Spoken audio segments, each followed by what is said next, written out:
She has written many books, and I hope she will write many more once Bilawal Bhutto takes over as a prime minister and she goes back. And she usually attend every year at least 2-3 events in Pakistan. And one of her favorite is literary festival, whether it is in Karachi, whether it is in Lahore, whether it is in Islamabad. We live nearby. Her children's age is similar to Benazir Bhutto's children. I think she's also similar age, junior or senior, 1 year or 2 years. So I hope you all will listen to her. And at the end, Saifullah Saifi Saab, you can make notes of her speech and say it, because a lot of our colleagues who are attending are on Facebook will not be able to understand all English. So please make brief introduction after what she has said. Victoria, mic is yours. Thank you. Thank you very much, Mushtaq, for that introduction. And I think I want to start by saying that my entire writing career was influenced by my friendship with Benazir Bhutto. So many people ask me, why did you go to Pakistan? And I went to Pakistan, as you now know, in 1978 to attend her father's appeal in the Supreme Court, the death sentence having already been passed. I knew nobody in Pakistan. I had no friends except Benazir Bhutto, and she was under house arrest. Now I have hundreds of friends, but it's all thanks to her. And I think often when students go to university, they worry about what they're going to read as a subject, whether it's going to influence their career. But people pay very little attention to who you're actually going to meet. And the fact that I became friends with Benazir at Oxford when I arrived in 1974, so Mushtaq is right, it's over 30 years, really dictated my future. And I have to acknowledge that and pay tribute to that, because I think what I suppose feel is that our friendship is an example of friendship across cultures, across continents, which brings us all closer. And I think in this very challenging world we live in today, I mean, forget about the COVID crisis for a minute, but just the challenging environment of not wanting to listen to other people's ideas, not wanting to accept other people's opinions. I really do feel that my friendship with Benazir was an example of how cultures can meet, continents can meet, and friendships can meet. And it's one of the most valuable things I've had in my life, actually, was my friendship with Benazir Bhutto. What I actually wanted to do today, you have kindly mentioned my book, The Fragrance of Tears. I don't know if you all know, the reason that I gave it this title was because Benazir introduced me to the poetry of Shah Abdul Latif. And it's a quotation from one of his poems, which I'm going to conclude with. But I thought it was a more beautiful title, and it really summed up.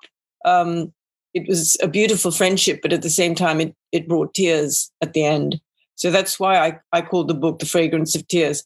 What I want to do today is actually focus our minds back to that terrible day just over 13 years ago now. We all remember, no doubt, where we were when we heard that Benazir had been assassinated.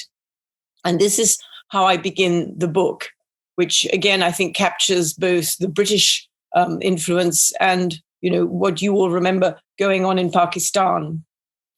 I start. I was on a train. The low volume buzz of other people's conversations filled the compartment. The voices of young and old discussing the best and worst part of having spent Christmas with their families. I, too, had been with my extended family of in-laws in Lincolnshire and was returning alone to London to spend a couple of days with my sister. I was then planning to rejoin my husband and children for the new year, the sort of humdrum arrangements anyone might make during the holiday period. Unexpectedly, my mobile phone went, a shrill sound intruding on the muted chatter around me. "Hello," I said, thinking maybe it was one of my children calling. But instead, it was Rita Payne, Asia editor at BBC World Television. "Have you heard the news?" she asked expectantly.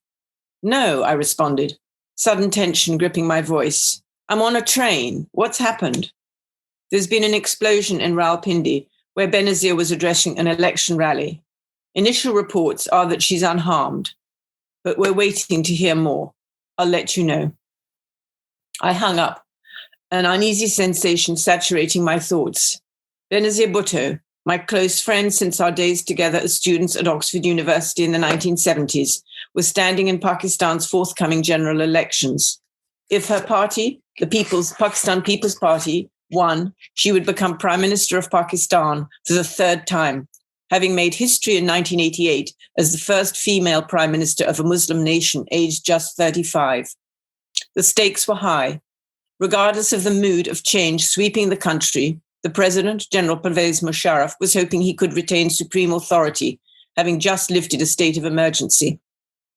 But after 8 years of military government, people were tiring of men in uniform in high places.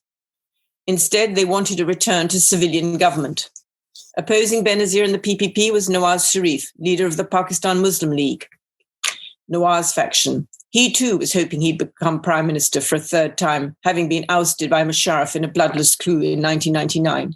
Finally, the former cricketer, Imran Khan, leader of the Pakistan Tehreek-e-Insaf, the PTI or Justice Party, had also thrown his hat into the ring and was making news by tarring all his opponents with the same brush of corruption and nepotism. For Benazir, the physical dangers were great. In October, on her return to Pakistan after 8 years in exile, she'd already been targeted by a suicide bomb which killed over 150 people, although miraculously she had survived. My phone rang again. This time it was Colin Freeman from the Sunday Telegraph. "Hello, Victoria," he said, the tone of his voice deathly. "I hope I'm not the bearer of bad news." Before I had time to say anything, he continued, "I'm sorry to say that Benazir has been killed in a suicide bomb attack." No, I internally screamed. "That's not right. Rita said she was unharmed." "Are you sure that's true?" I asked feebly, in a desperate attempt to give Colin the chance to tell me that he'd made a mistake and that she was all right. "I'm afraid so. She was rushed to the hospital, but was pronounced dead."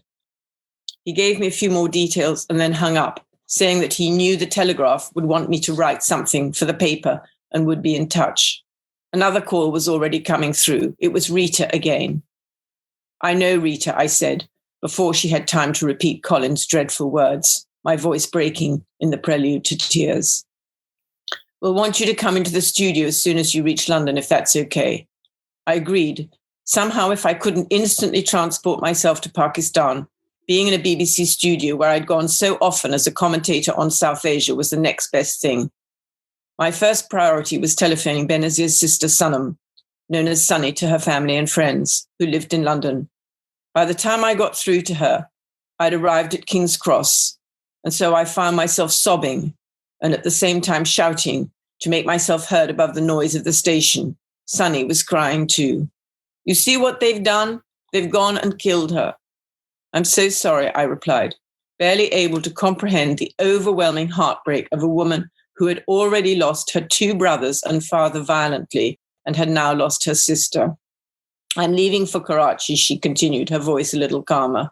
"The funeral's tomorrow. The children and Asif have already left from Dubai."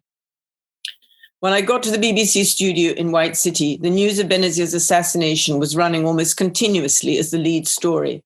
I sat watching the coverage in disbelief as large industrial-sized hoses washed down the scene of the crime.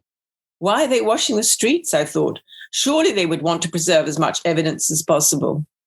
And then there was a flashback to Benazir proudly addressing the rally at Liaquat Bagh in Rawalpindi shortly before her death.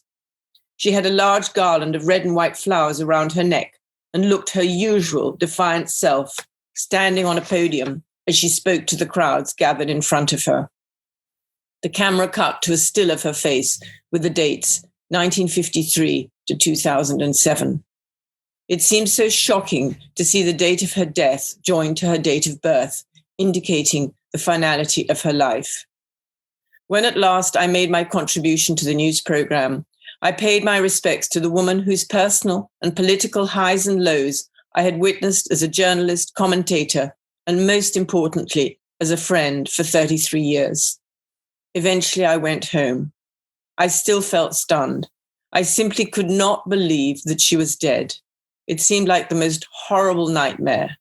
I got into bed exhausted, hoping that the next morning I would wake up and find it was all a dream. So that's how I begin my memoir. And I've written it for you all so that you do understand the essence of friendship. And I've written it as a tribute to her courage and her bravery. It's not a biography. It's very much a testament of friendship. And I do hope that you all will manage to read it. The Pakistan edition should be out early this year, which will be more readily available. And I'm also hoping to have it translated into Urdu. I apologize. I was following the speeches. My Urdu is not as good as it should have been after 40 years of visiting your country.